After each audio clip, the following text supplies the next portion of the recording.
Señores, buenos días. Entraremos a revisar lo que es las bases celulares y moleculares del sistema nervioso. Claro, si el sistema nervioso consideramos un tejido, como todo tejido tiene dos componentes, ¿no? Las células y la sustancia intercelular. En este caso, las células del sistema nervioso consideramos básicamente a dos tipos, ¿no? Las neuronas, que vendrían a ser las células que procesen información básicamente, y las células gliales, que también ya las mencionamos y que dan el sustento al sistema nervioso, a los tejidos y específicamente a las neuronas. Ahora, las células gliales son estas células, ¿no? Los astrocitos, tanto protoplasmáticos como fibrosos, ¿no? La microglía, los oligodendrocitos, y a esto tendríamos que agregar a las células ependimarias. Ahora, los astrocitos, que vendrían a ser los que están más involucrados en con las neuronas debido a su relación, van a proporcionar soporte físico a las neuronas. Tienen la función de limpiar los desechos a nivel del encéfalo, ¿no? Productos del metabolismo, por ejemplo. También producen sustancias químicas que las neuronas necesitan para cumplir sus funciones. Una función muy importante es controlar la composición química del líquido que rodea las neuronas, ya sea captando o liberando sustancias específicas. Esto mucho tiene que ver con el control electrolítico del medio. Si consideramos que las neuronas son células que básicamente trabajan por movimiento de electrolitos para las cargas a nivel de sus membranas, entonces hay salida y entrada de potasio, entrada y salida de sodio, y eso tiene que ser en algún momento equilibrado. Claro que la misma neurona trata de hacer el arreglo, ¿no? Y de hecho lo hace, pero el medio externo también debe ser controlado, y esto depende de los astrocitos. Ciertamente también proporciona los alimentos de las neuronas, debido a que forma parte, como mencionamos anteriormente, de la barrera hematoencefálica, y esto hace que reciban la glucosa desde los capilares, ¿no? Y luego lo reducen al lactato, y en buena cuenta es lo que la neurona va a consumir, ¿no? Va a incorporarlo y lo va a transformar a nivel de las mitocondrias para obtener la energía.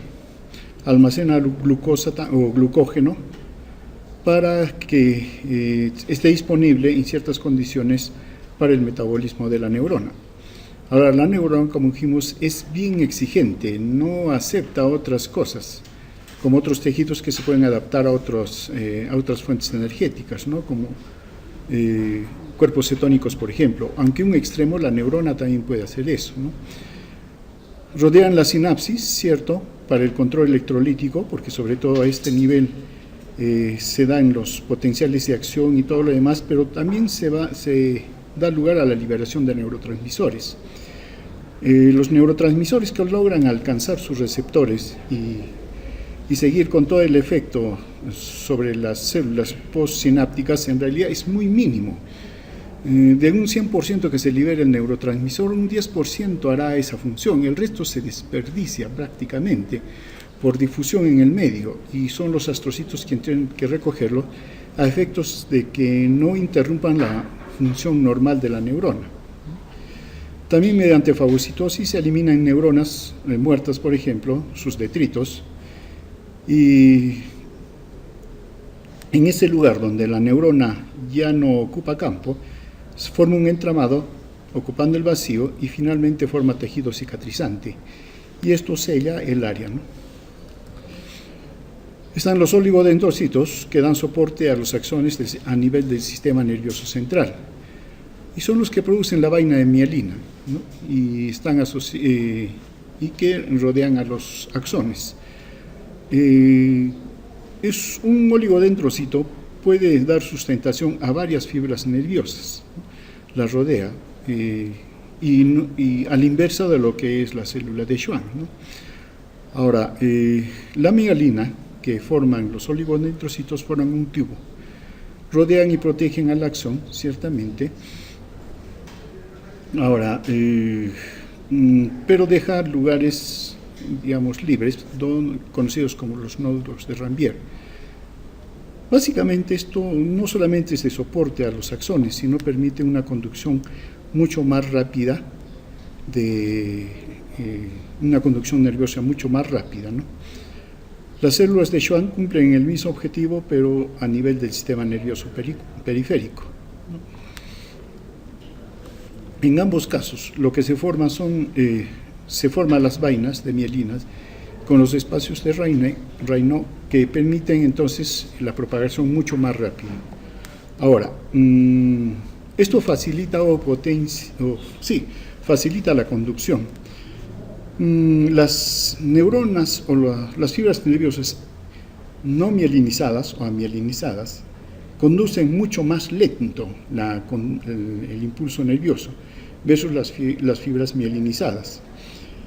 Y se puede hacer una relación entre el grosor de la fibra y la velocidad de conducción. Y de hecho, los axones mielinizados son los que conducen el impulso nervioso mucho más rápido, ¿no?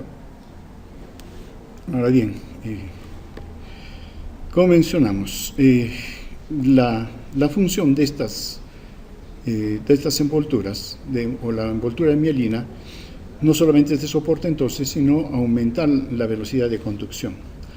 Ahora, la mielina en realidad es un complejo, ¿no?, formado por esfingolípidos, ¿no?, y la esfingomielina es la más abundante, pero a su vez la esfingomielina también es un complejo formado por esfingosina, ácidos grasos, ¿no?, inclusive ácido fosfórico, ¿no? Ahora, el glucoesfingolípido es el galactocerebrósido, que es el más común, y la esfingomielina, que está formado por una esfingosina, ácido graso y fosfato y colina, ¿no? En realidad es bastante complejo. Ahora, estas envolturas pueden ser haciendo de daño, ¿no?, a nivel del sistema nervioso central. Sobre todo hay una enfermedad inmunológica que destruye o degrada la mielina, conocido como esclerosis múltiple, y se manifiesta por alteraciones en la conducción nerviosa, ¿no?, parálisis y ese tipo de cosas. En cuanto a la microglia, como mencionamos, su origen no es más bien del ectodermo, sino del mesodermo. Es parte del sistema inmunológico, son macrófagos modificados, entonces cumplen esa función. Hacen fagocitosis, ingieren y descomponen, por ejemplo, neuronas muertas. Son parte entonces del sistema inmunológico a nivel del encéfalo y son responsables de las reacciones inflamatorias cuando se da daño, por ejemplo, a nivel cerebral, ¿no? Eso con respecto a las células gliales. Ahora sí nos dedicamos a la neurona, que es lo que más nos interesa en este momento, ¿no? Muy bien, la neurona sí es una célula. Si comparamos con otro tipo de células, por decir los hepatocitos, las neuronas son en realidad células simples, más simples que un hepatocito. Un hepatocito es mucho más complejo, pero aún así cumple la función que tiene. Ahora, la neurona por sí misma no cumple ninguna función, no hace nada, necesita formar redes, necesita sinapsis. Entonces, si bien es cierto, la neurona la podemos considerar como la célula o la unidad estructural del sistema nervioso, pero necesitamos que esté conectada. Entonces, la unidad funcional del sistema nervioso es la neurona y la sinapsis. En buena cuenta, los engramas. Esas son las unidades. Y los engramas no son sino asociación de neuronas con un determinado programa. Y esos programas pueden ser tan simples o complejos como pueden ser de que formen parte de otros engramas mucho más complejos, ¿no? Entonces, la unidad funcional del sistema nervioso es los engramas. De eso depende el funcionamiento del sistema nervioso. Pero como quiera, claro, nos dedicamos a la neurona primero y a sus propiedades. Dicen que tenemos esta cantidad de neuronas, ¿no? Bueno, alguien supongo que las ha contado, pero también es cierto de que nacemos con mucha mayor cantidad de neuronas y con el tiempo se van perdiendo, ¿no? El recién nacido es el que tiene mayor cantidad de neuronas disponibles, pero se va perdiendo, a pesar que el recién nacido también ya perdió neuronas. En el desarrollo del sistema nervioso hay una remodelación, y en esa remodelación se van perdiendo primero, y luego con el transcurso de los años. La mejor edad, o sí, el mejor momento para formar los engramas y las potencialidades es hasta los 5 años. Hasta esa edad, ya digamos hasta los 7, ya siendo generosos, pero básicamente ahí. Y ahí es donde se tiene que dar el máximo estímulo para que los engramas se formen y también haya facilidad para que las neuronas hagan conexión. Con el tiempo ya más bien disminuye. Y sí, también es cierto, pasados los 40 años, definitivamente la cuenta de neuronas baja, va a bajar, ¿no? Entonces, ¿qué queda? Llegar a los 40 años con el mayor número de engramas posibles formados. Y eso va a mantener, ¿no? Entonces, bueno, la noticia a muchos ya nos llegó tarde, pero hay que tomar en cuenta esto. Ahora, las neuronas, sí, hay varias formas de clasificar, ¿no? Por su forma, por su tamaño, etcétera. Yo creo que eso ustedes ya lo manejan, pero sobre todo a nosotros nos interesa clasificar a las neuronas básicamente en 3 tipos, ¿no? Las neuronas sensitivas, las neuronas motoras y las interneuronas, o neuronas de asociación o internupciales, que así también se llaman, ¿no? Su función, claro, es que se llama, como su clasificación la menciona, ¿no? Las neuronas sensitivas son las que llevan la sensibilidad desde la periferia hacia el interior, ¿no?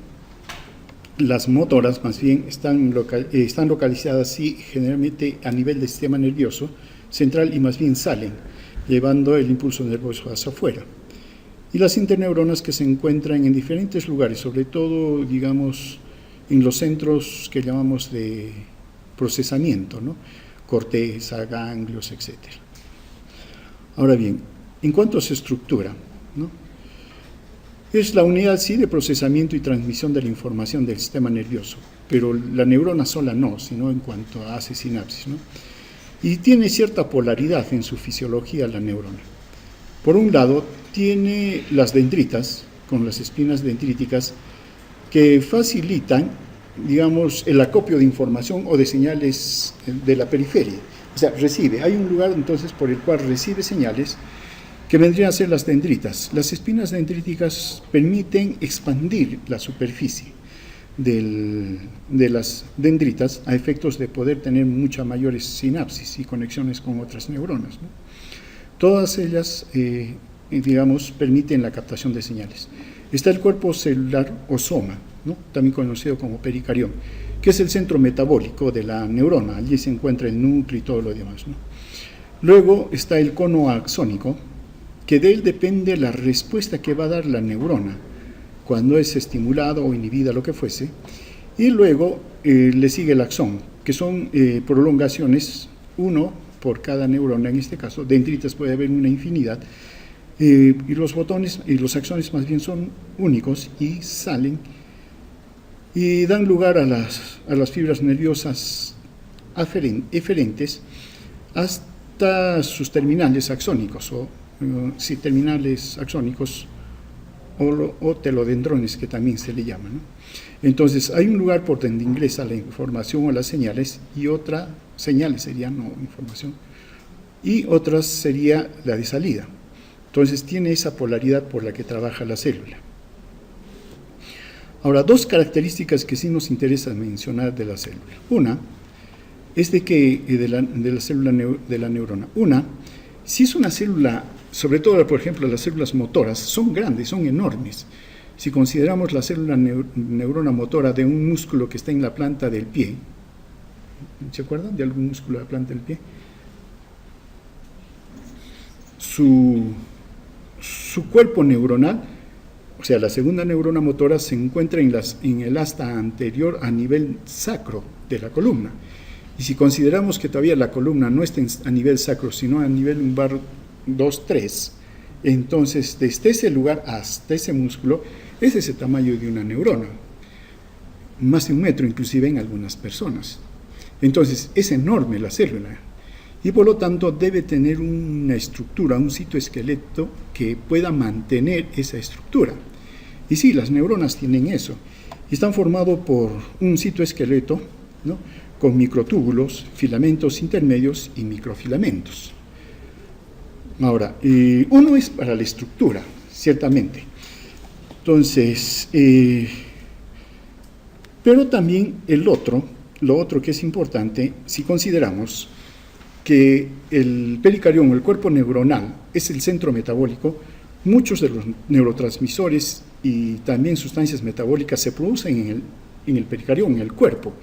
Y si queremos que llegue al telodendrón, tiene que haber todo un sistema de conducción de esas sustancias, por ejemplo, neurotransmisores. Entonces, también tiene un sistema en el cual están involucrados los microtúbulos, ¿no?, que terminan en los botones al final, ¿no?, y requieren de algunos elementos para conducir o, sí, transportar neurotransmisores y etcétera, conocido como el transporte axoplasmático, ¿no? Ahora, este transporte axoplasmático es de doble sentido. En sentido del cuerpo neuronal hacia las terminales, entonces transporte axo-anterógrado, y también el inverso, ¿no?, desde las terminales hacia el cuerpo. Entonces tenemos el axoplasmático retrógrado. Esto depende de las proteínas. En este caso, los microtúbulos están en relación con otras moléculas. En este caso, por ejemplo, en el transporte axoplasmático anterógrado está la cinesina, que es una proteína semejante a la actina, pero es monomérica. Entonces, esto le permite, digamos, fijarse por un lado al microtúbulo y por otro lado la vesícula, en la cual se encuentra el neurotransmisor, y entonces avanzar en este sentido y llevar, digamos, mediante el transporte anterógrado, neurotransmisores y sustancias hacia el telodendrón. La otra proteína que hace más bien el trabajo inverso es la dineína. Hace lo mismo, pero en sentido inverso. Entonces, esto requiere la neurona, ¿no?, para poder, digamos, hacer el transporte. Y la otra característica de la neurona es que la neurona trabaja con cargas eléctricas para su fisiología. Si lo comparamos nuevamente con el hepatocito puede cumplir esa función porque tiene una actividad metabólica enorme. Tiene proteínas que pueden, los citocromos, por ejemplo, que le da la capacidad de poder metabolizar muchas sustancias. Entonces depende de las enzimas, el hepatocito. Mientras que la neurona no hace ese trabajo. Claro, tiene las enzimas necesarias para su actividad metabólica, pero por ahí no va su función. Lo que ella necesita, ¿qué son? Necesita transportadores, canales que permitan el flujo de iones. Eso es lo que necesita. Entonces la neurona trabaja con eso, con cargas, y para eso necesita esas proteínas, ¿no? Ahora bien, si consideramos de que la neurona, por su estructura, los microtúbulos, los microfilamentos, son proteínas, y los transportadores, los canales, son proteínas, eso explica por qué la neurona tiene un núcleo muy grande, comparativamente también. Tiene un núcleo grande, si lo comparamos entre el hepatocito tiene un núcleo más pequeño, proporcionalmente. La neurona tiene un núcleo mucho más grande. ¿Por qué? Porque su expresión genética es alta, a pesar de que no multiplica. La capacidad de multiplicación de la neurona está allí, no la ha perdido, está reprimida, nada más que reprimida. No se ha perdido y tiene todas las capacidades para hacerlo, pero algo lo detiene, algo lo reprime. Claro, la investigación de hoy en día va a desreprimir ello, porque tiene todo el código necesario para hacerlo, no lo ha perdido. Y si ustedes encuentran la manera de desreprimir la multiplicación de la neurona, fijo que se ganan el premio Nobel, ¿no? Entonces habrá que ir a buscar o investigar cómo es que se puede reprimir, porque sobre todo las enfermedades degenerativas en el sistema nervioso central son bastante, ¿no? Se conocen, ¿no? Y entonces eso sería la cura. El Alzheimer, por ejemplo, Parkinson y todo tipo de ese tipo de enfermedades, ¿no? Pero en fin, claro, era la pregunta, ¿no? ¿Por qué la neurona, si no se multiplica, tiene un núcleo tan grande? Tiene por lo que se está explicando, ¿no? Ahora bien, digamos, como mencionamos, la neurona trabajan con cargas eléctricas. ¿Para qué? Para su potencial de reposo, para su potencial de acción, para el potencial propagado, para todo ello, ¿no? La pregunta es, ¿cómo es que se forma ese potencial? O sea, ¿por qué? Todas las células en realidad tienen un potencial de reposo de carga negativa. La mayoría por los menos 50, menos 45 milivoltios. Todas nuestras células tienen esa carga. Pero las células excitables, como las neuronas y músculo, ellas más bien su carga eléctrica es mucho mayor, de menos 90 milivoltios como promedio, ¿no? Entonces, y mientras mantengan nuestras células su carga, la célula está viva. Si la célula pierde su carga, está muerta. Y si la célula muere, nosotros morimos. Entonces, en buena cuenta, nosotros vivimos porque nuestras células, y si la extendemos al cuerpo, tienen una carga. Tenemos una carga, ¿no? Es como una pilita que estamos andando. Claro, en eso se inspiraron Matrix, por eso que plantean todo ello, ¿no? Explotan la energía eléctrica como una pilita en caso de los seres humanos. Pero en fin, pero estamos cargados. Ahora la pregunta es, ¿por qué estamos cargados? ¿Por qué nuestras células están cargadas? En algún momento del desarrollo de la célula se va formando en el medio, ¿no? Que hay, digamos, en un mar muy antiguo, y se va formando como especies de vesículas, ¿no? Rodeadas por las sustancias que se van formando, pero resulta de que el medio va cambiando. Por alguna razón, estas estructuras anteriores a las células, como las conocemos ahora, mantienen ese medio. Y su membrana que los cubre empieza a regular. En nuestro caso, si nosotros extendemos eso, resulta que nuestras neuronas y las células en general tienen en su interior proteínas. Y esas proteínas tienen carga negativa, son aniones. Pero son grandes, enormes, y no pueden salir al exterior. Ninguna célula permite la salida de sus proteínas, excepto que esté dañada, ¿no? Entonces, tiene allí, pero tiene carga negativa. Entonces, si hay una carga negativa adentro, esa carga debe ser neutralizada. Y entonces, como las proteínas no pueden moverse, empiezan a moverse los electrolitos. Si tomamos como ejemplo nuevamente las proteínas están altamente concentradas en el medio interior de la célula y afuera su concentración es bajísima, ¿no? Es bajísima. Claro, se dice que no debe haber, pero sí hay, por ahí, porque el medio intersticial lo requiere también. Pero en fin, entonces hay una gran diferencia. Entonces acá hay una gradiente también química. Y hay una gradiente eléctrica, porque si este es negativo para la proteína, el ambiente para ella es positivo, ¿no? Entonces, hay una gradiente química y hay un gradiente positivo. Estas dos gradientes van a impulsar entonces a los electrolitos. En caso del potasio, el potasio que tiene la carga positiva es el que ingresa más. ¿Para qué? Para neutralizar a las proteínas. El sodio también haría lo mismo, pero lo hace en menor proporción, ¿no? Y también el cloro. Entonces, pero miren, cuando el potasio ingresa hacia la célula, va aumentando la concentración del potasio, ¿cierto?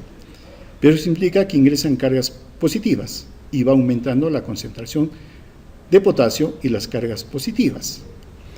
Pero empieza a aparecer digamos, aumenta su concentración y su gradiente, que lo impulsa después a salir y vuelve a entrar. Y lo que va a buscar el potasio es alcanzar un equilibrio a ambos lados.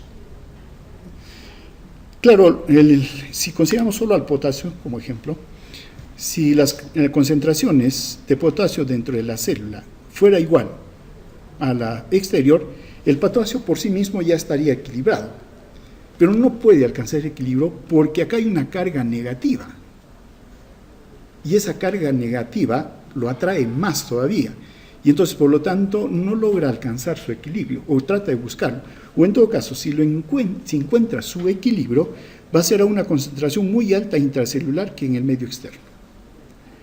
El sodio también hace lo mismo, tiene una carga positiva, cierto, pero ya se va a ver influido por los otros electrolitos, y es por eso de que en el sodio, en la parte externa, tiene una mayor concentración que en la parte interna. Todos ellos lo que van a buscar es su equilibrio, conocido como el potencial de Nernst, ¿no? Ahora, si uno toma en cuenta que la neurona, teniendo en cuenta que la neurona tiene un potencial de reposo de menos 90 milivoltios, entonces el sodio, el potasio, el cloro empiezan a moverse para alcanzar su potencial Nernst o su potencial de reposo, en el cual estarían equilibrados. El sodio alcanzaría su potencial de reposo cuando su equilibrio o potencial Nernst, si es que la célula, la neurona, tuviera una carga de más 61 milivoltios. Con este tipo de carga de la célula o de la neurona, el sodio estaría en equilibrio a ambos lados, pero no lo logra porque es menos 90 milivoltios. Entonces resulta que hay una distribución desigual a ambos lados, 142.000 equivalentes en la parte externa y 14 en el interior. Entonces, como no alcanza su equilibrio, si por alguna razón se abre una puerta acá, un canalito, el sodio ingresa rápidamente. ¿Para qué? Para que se vaya de menos 90 a menos 61, donde el sodio estaría equilibrado. En caso del potasio, el potasio va a alcanzar su equilibrio o su potencial Nernst a menos 40 milivoltios, menos 94 milivoltios, perdón. ¿No? O sea, en realidad al potasio le falta poco, porque su potencial Nernst es de menos 40 milivoltios y la célula está a menos 90 milivoltios. O sea, le falta poco en realidad al potasio, ¿no? De ahí entonces que su distribución sea de 140.000 equivalentes en el interior versus 40 en el exterior. El cloro también está muy cerca de su potencial de reposo, o potencial del equilibrio, perdón, ¿no? El potencial Nernst está a menos 87 milivoltios. Si comparamos el potasio y el cloro prácticamente está en su equilibrio. Lo está, ¿no? Sino que si bien el sodio y el potasio, uno tiende a entrar y el otro tiende a salir por sus gradientes, el cloro más bien tiende a hacer las paces. Entonces, conforme va cambiando el potencial de reposo de la neurona, el cloro entra o sale. ¿Y por qué va a cambiar su potencial de reposo la neurona? En este caso, porque el sodio y el potasio son los que se mueven. Ellos se mueven. ¿Por qué? Porque quieren alcanzar su equilibrio. No están en equilibrio los dos.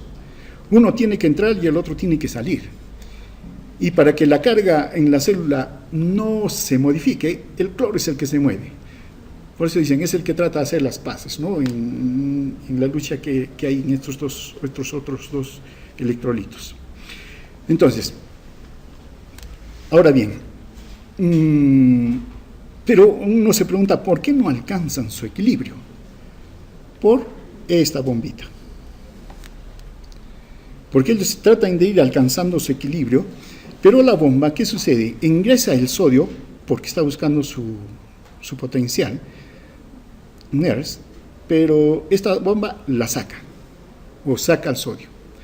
El potasio, ¿no? tiende a salir, pero la bomba lo introduce.